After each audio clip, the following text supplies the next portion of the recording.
Hello जी, कैसे आप सभी लोग। Welcome back once again to text book super coaching. मेरा नाम है विदुवीरेश्वर शर्मा और एक और नए सेशन में आप सभी का बहुत बहुत स्वागत है।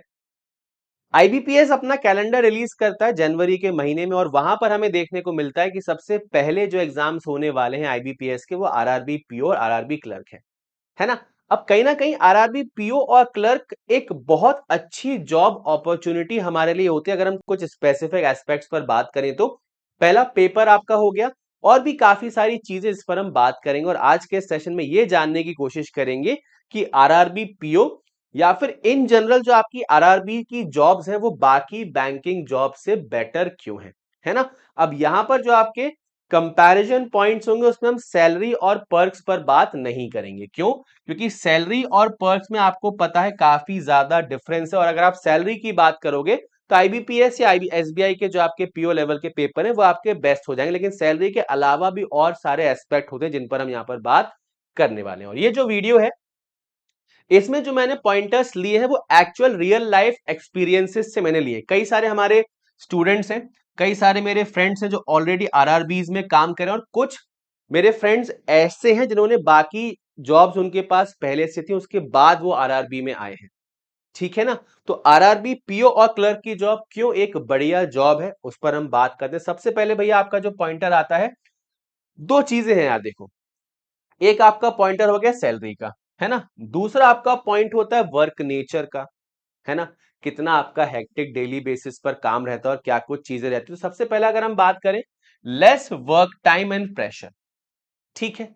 आरआरबी में आप एज एन पीओ और क्लर्क अगर ज्वाइन करेंगे तो बाकी पब्लिक सेक्टर बैंक्स के अगर आप कंपैरिजन में देखेंगे तो वर्किंग टाइम और वर्क प्रेशर आपका बहुत ज्यादा कम होता है।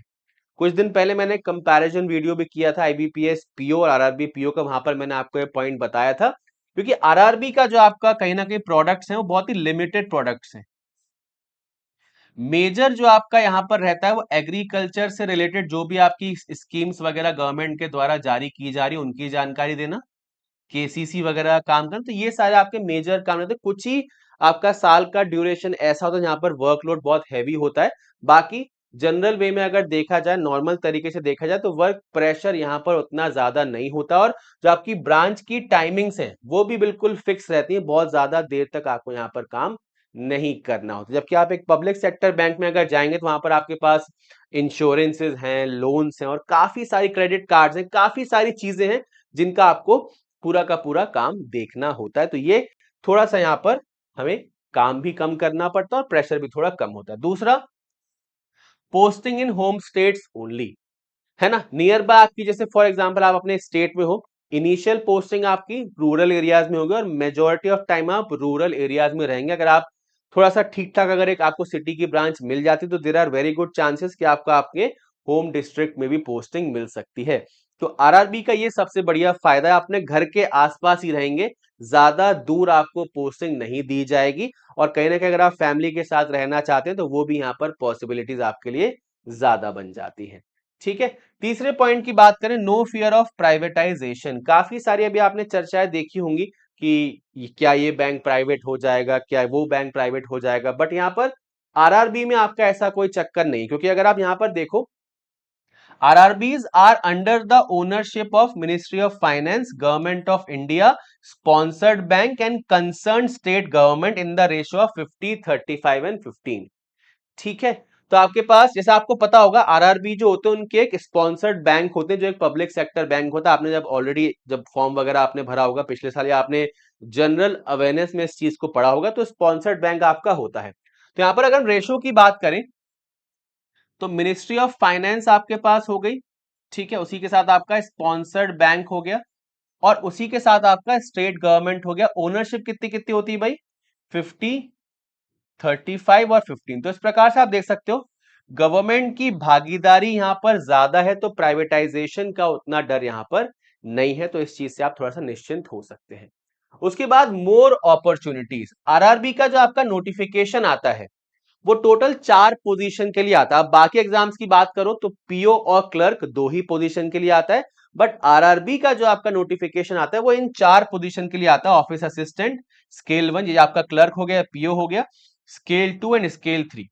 ठीक है, तो ज्यादा अपॉर्चुनिटीज आपको यहां पर मिलती हैं कहीं ना कहीं आरआरबी को ज्वाइन करने की, तो इस हिसाब से भी आरआरबी का नोटिफिकेशन आपके लिए थोड़ा सा बेहतर हो जाता है। उसके बाद आता है पोस्टिंग इन रूरल एरिया। अब ये जो है थोड़ा सा सब्जेक्टिव है, ठीक है। कुछ लोगों को पसंद आ रही है रूरल पोस्टिंग, से दो तीन स्टूडेंट से मेरी बात होती रहती है, तो उनको शहर की भागदौड़ भीड़ भाड़ बिल्कुल पसंद नहीं, उनको शांत वातावरण में रहने में मजा आ रहा है, तो वो रूरल पोस्टिंग से काफी ज्यादा खुश है। हाँ, घर से थोड़ा दूर है, कई बार कुछ सामान वगैरह की दिक्कत हो जाती है, बट अल्टीमेटली लाइफ उनकी चिल है, कोई उन्हें दिक्कत परेशानी एज सच फेस नहीं करनी पड़ रही है। तो अगर आप एक ऐसे व्यक्ति जिनको शांत वातावरण में रहना पसंद है, आपको शहर की भागदौड़ नहीं चाहिए, आपको शांति से आराम से रहना और चिल मोड में काम करना है, तो रूरल एरियाज की पोस्टिंग आपके लिए बढ़िया है। अब कई लोग ऐसे हैं कि भैया पूरी सुख सुविधा भी चाहिए, काफी सारे हमें वो भी चाहिए कि भैया एंटरटेनमेंट के लिए हम यहाँ चले जाएं, मूवी देखने चले जाएं, मॉल चले जाएं, यहाँ चले जाएं, वहां चले जाएं। अगर आप वैसी लाइफस्टाइल पसंद करते तो आपको शायद उतना आरआरबी पसंद ना आए, क्योंकि पोस्टिंग मेजरली आपकी रूरल या सेमी अर्बन एरिया में ही होनी है। ठीक है, तो ये पॉइंट आपका थोड़ा सब्जेक्टिव है। कुछ ऐसे लोग भी थे जिन्होंने बोला सर रूरल पोस्टिंग पसंद आ रही है, कुछ ऐसे भी थे जिन्होंने बोला सर बड़ी परेशानी हो रही, यहाँ पर तो कुछ करने कोई है नहीं, ब्रांच आपकी 5, साढ़े 5, 6 बजे बंद हो जाती है, फिर आके अपने रूम में आके बैठ जाओ, टीवी और फोन देखते रहो, बाकी एक्स्ट्रा कुछ करने को है ही नहीं। तो ये सब्जेक्टिव पॉइंट है ना। तो रूरल एरिया की पोस्टिंग का फायदा भी है, नुकसान भी है, वो अल्टीमेटली आप पर डिपेंड करता है कैसे आप उसको परसीव करके चलते हैं। ठीक है भाई, तो काफी अच्छी अपॉर्चुनिटीज आपके लिए हैं आरआरबीज के लिए, लगभग आपकी 10,000 के आसपास वैकेंसीज हर साल आती हैं, और इस साल भी एक्सपेक्टेड है कि 10,000 से ज्यादा आपकी वैकेंसी पीओ क्लर्क दोनों मिला के आ जाएं। तो तैयारी बहुत अच्छे से करनी है। आप ये मत सोचना कि अभी जब नोटिफिकेशन आ जाएगा, क्योंकि देखो अभी गड़बड़, पता आप क्या करोगे, एसबीआई पीओ क्लर्क से आप लोग फ्री हो जाओगे, है ना। अब एसबीआई पीओ क्लर्क से फ्री हो जाने के बाद जिन स्टूडेंट्स का पेपर अच्छा गया होगा वो आगे तैयारी करेंगे इंटरव्यू वगैरह की, जिनका नहीं गया होगा सोचेंगे अरे यार ये तो बेकार हो गए, अब 2-3 महीने हम थोड़ा रेस्ट कर लेते हैं, और उसके बाद जैसे ही नोटिफिकेशन के नजदीक आएगा मई जून में हम फिर से तैयारी शुरू कर देंगे। बट ऐसी गलती मत करना, है ना, क्योंकि शेड्यूल जो है बड़ी मुश्किल से बनता है, और डेली बेसिस पर शेड्यूल अगर आप फॉलो करते रहोगे तो बढ़िया रहेगा। एक हफ्ते का भी अगर आपने गैप किया ना, तो पूरी की पूरी तैयारी जो आप अभी तक करते हुए आ रहे थे सब व्यर्थ चली जाएगी।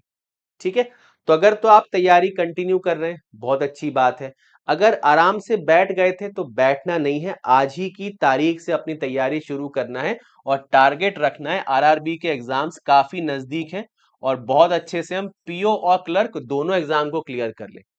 ये मत सोचना कि मैं सिर्फ पीओ के लिए जाऊं या मैं सिर्फ क्लर्क के लिए जाऊं, अगर मन है तो दोनों एग्जाम बहुत बढ़िया तरीके से देकर आओ और दोनों को क्लियर कर लो। ठीक है ना, और तैयारी आप टेक्स्ट बुक के साथ कर सकते हैं।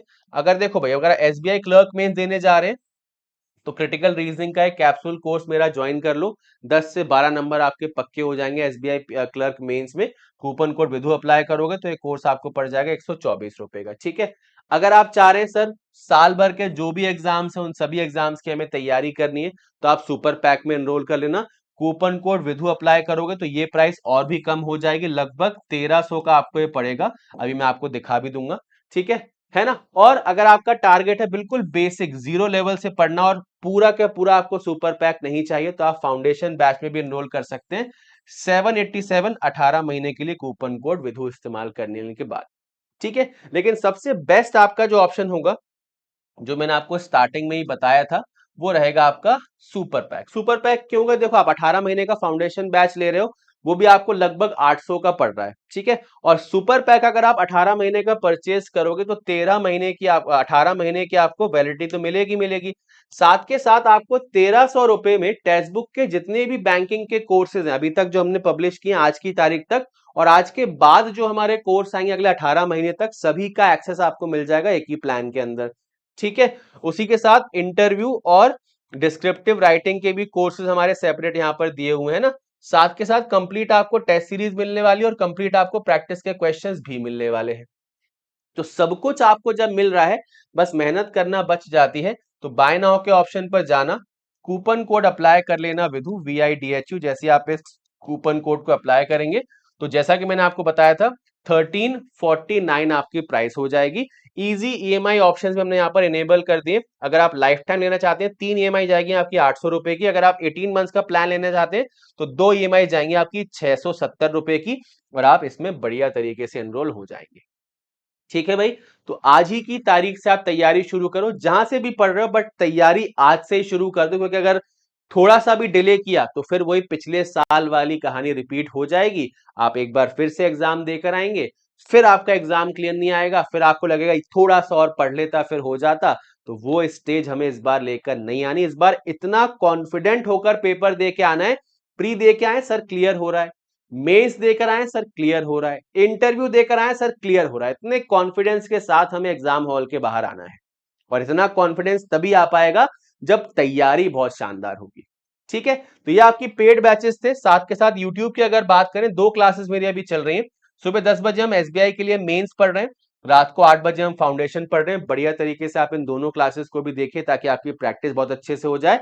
साथ के साथ मेरा टेलीग्राम चैनल है विदु शर्मा सर टेक्स्ट बुक, इसमें आप कनेक्ट जरूर हो जाइएगा, ताकि रीजनिंग की क्लास से रिलेटेड सारी की सारी इंफॉर्मेशन पीडीएफ वगैरह आपको यहाँ पर मिल जाए। बाकी कोई डाउट कोई सवाल आपके मन में हो तो वो भी आप मुझसे यहाँ पर डिस्कस कर सकते हैं। ठीक है भाई, सेशन को समाप्त कर रहे हैं। इन एग्जाम से रिलेटेड कोई भी सवाल अगर आपके मन में हो तो आप कमेंट में जरूर पोस्ट कीजिएगा, आपके सारे के सारे सवालों के जवाब मैं जरूर दूंगा। बाकी सेशन अगर अच्छा लगा हो तो सेशन को लाइक और शेयर जरूर कीजिएगा। मिलते हैं एक और नए सेशन में text book banking YouTube channel पर। तब तक के लिए bye bye and take care everyone.